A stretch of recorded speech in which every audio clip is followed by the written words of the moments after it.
Class 12 Standard Subject Chemistry Unit First Unit Lesson வேதியியலின் அடிப்படை கருத்துக்கள் மற்றும் வேதி கணக்கீடுகள். இந்த லெசனில் நம்ம அடுத்து பார்க்க போகிற தலைப்பு வினை கட்டுப்பாட்டு காரணி. வினை கட்டுப்பாட்டு காரணி அப்படின்றதுனுடைய பொருள் என்னென்னா, பொதுவாக ஒரு வேதி வினையில் ஈடுபடக்கூடிய வினைவிடு பொருட்களில் ஏதாவது ஒரு வினைவிடு பொருள் முழுமையாக வினையில் ஈடுபட்டு அந்த வினையினுடைய முழுமையும் கட்டுப்படுத்தக்கூடிய காரணியாக அமைவதை நம்ம வினை கட்டுப்பாட்டு காரணி அப்படின்னு சொல்கிறோம். அதனுடைய கான்செப்ட் நம்ம விளக்கமாக இப்போ பார்க்கலாம். கொடுக்கப்பட்ட வேதி வினையில் உருவாகும் வினை விளை பொருட்களின் அளவினை தீர்மானிப்பதில் வேதிவினை கூறு விகித விதி பயன்படுத்துவதை முந்தைய பாடப்பகுதியில் நாம் கற்றறிந்தோம். வேதிவினை கூறு விகித விதிப்படி தான் ஒரு வினைவில் பொருட்கள் உருவாகும் போது எவ்வளோ குவான்டிட்டி, அதாவது அளவு தீர்மானிக்குதுன்றது நம்ம அதனுடைய சமன்படுத்தப்பட்ட சமன்பாட்டில் நம்ம கண்டறிந்தோம். அதுக்கடுத்து என்ன சொல்கிறாங்கன்னா, வேதிவினை கூறு விகித அடிப்படையிலான அளவினை கொண்ட வினைவிடு பொருட்களை கொண்டு ஒரு வினையானது நிகழ்த்தப்படும் போது அனைத்து வினை பொருட்களும் வினை விளை பொருட்களாக மாற்றப்படுகின்றது. மாறாக முழுவதும் வினைவிடு பொருள் முழுவதும் விளைபொருளாக மாற்றப்படுகிறதுன்னு வச்சுங்க. அப்படி இல்லை, மாறா சில வினைவிடு பொருள் மட்டும், அதுதான் இங்கே கொடுத்துருக்காங்க. வேதிவினை கூறு விகித அடிப்படையில் அமையாத அளவினை கொண்ட வினைவிடு பொருட்களை கொண்டு. ஸோ வேதிவினை கூறுப்படி பார்த்திங்கன்னா ரியாக்டனுடைய அளவு வினைவிடு பொருளின் அளவு விளைபொருள் அளவும் சமமாக இருக்கும். அந்த மாதிரி இல்லாமல் சில வினைவிடு பொருட்கள் கொண்டு செய்கிற சில வினைகளை நம்ம கருதும் போது வினைவிடு பொருட்களை கொண்டு வினை நிகழ்த்தப்படும் போது உருவாகும் விளைபொருளின் அளவானது எந்த வினைவிடு பொருள் முதலில் முழுவதும் வினைவிடுகிறதோ, இந்த இடத்த நீங்கள் புரிஞ்சுக்கணும்.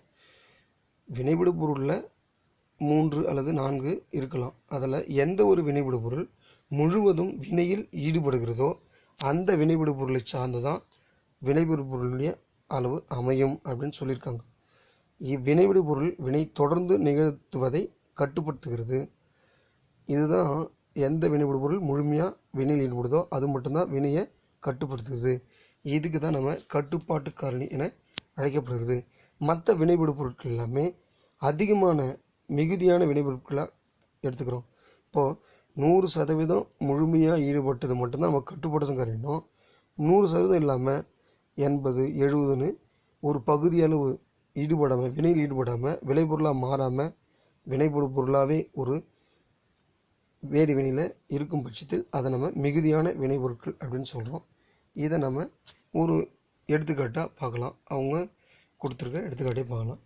வேதிவினை கூறு விகித கோட்பாட்டினை புரிந்து கொள்ள பயன்படுத்திய ஒப்புமையான கேசரி தயாரித்தலை நினைவு கூறுகிறோம். ஸோ ஏற்கனவே நம்ம கேசரி தயாரித்தல் பற்றிய ஒரு கான்செப்ட் பார்த்தோம். அதே தான் என்ன பண்ணியிருக்காங்க, இங்கே விளக்கியிருக்காங்க. ரொம்ப எளிமையான கான்செப்ட் தான், கவனிங்க. 1 கப் ரவாவிற்கு 2 கப் சர்க்கரை தேவைப்படுதுன்னு வச்சுங்க. அதுவே 3 கப் ரவாவுக்கு 8 கப் சர்க்கரை சேர்க்குறதா இருந்துச்சுன்னா 1 கப்புக்கு 2 கப்பு சர்க்கரை போதுமான அளவு. அதே போல் 3 கப் ரவாவுக்கு 8 கப்பு சேர்க்குறோம் சர்க்கரைன்னு வச்சுங்க. ஆனால் பொதுவாக எவ்வளோ தேவைப்படும், 3 கப் ரவாவுக்கு 6 கப் சர்க்கரையே போதுமானது. ஆனால் 2 கப்பு அதிகமாக தான் சேர்த்துருக்கோம் சர்க்கரையை. அதனால் நமக்கு கிடைக்கக்கூடிய கேசரி 18 கப்பு தயாரிக்க முடியுமே தவிர அதை விட அதிகமாக உருவாகாது.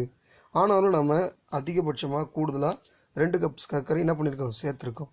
ஸோ 2 கப் சர்க்கரை சேர்க்கறதுனால கூடுதலான கேசரி கிடைக்க வாய்ப்பு இல்லை. ஸோ இந்த கான்செப்டை புரிஞ்சுக்கிட்டிங்கன்னா தான் நம்ம என்ன பண்ணுறோம் அடுத்து சொல்லுவோம். ஏனெனில் தேவையான ரவா நம்மிடம் இல்லை.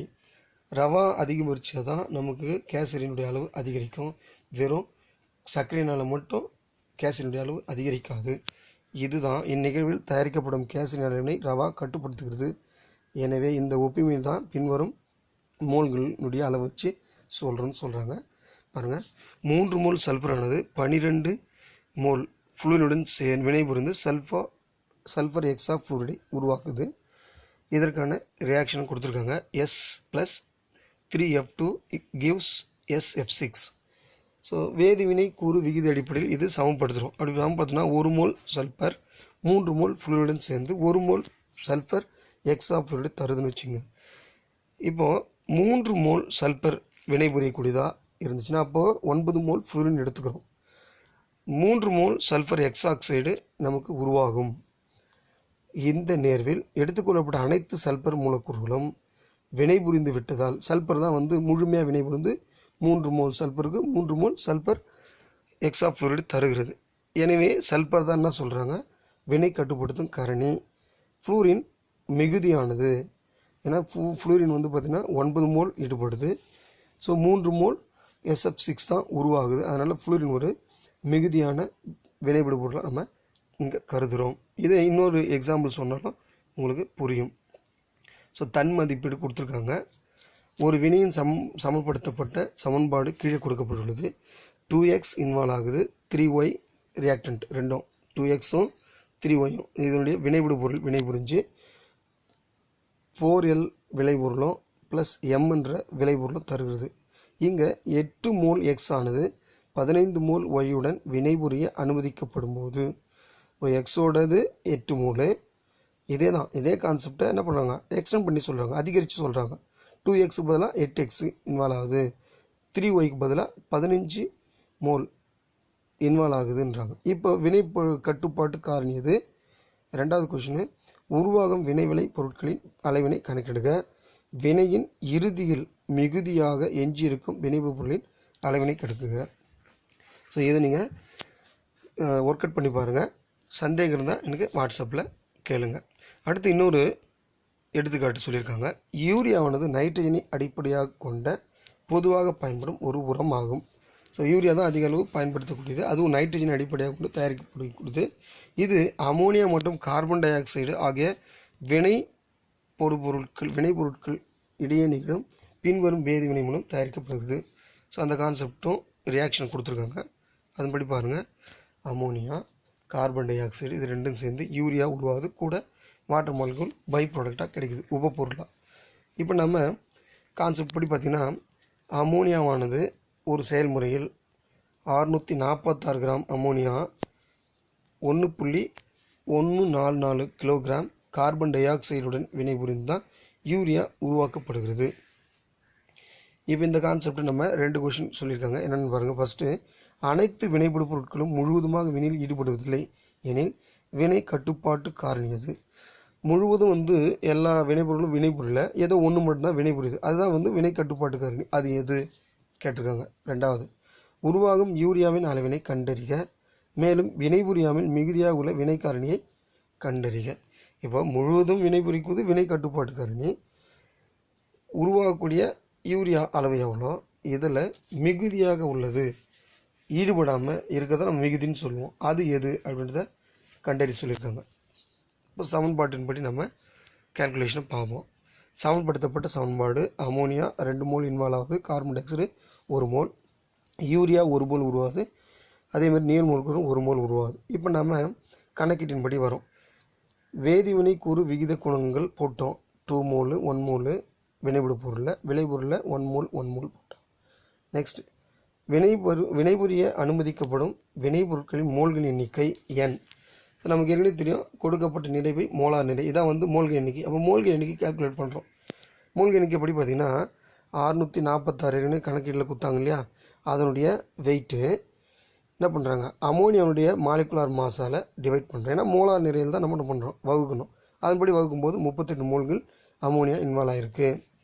கார்பன் டை ஆக்சைடு என்ன பண்ணுறோம், அவங்க கொடுத்துக்கிற கிராமை மாற்றி 1144 கிராமை 44 அதனுடைய மூலக்கூறு நிறையால் வகுத்து கொடுத்துருக்காங்க. 26 மோல்கள் கிடைக்குது.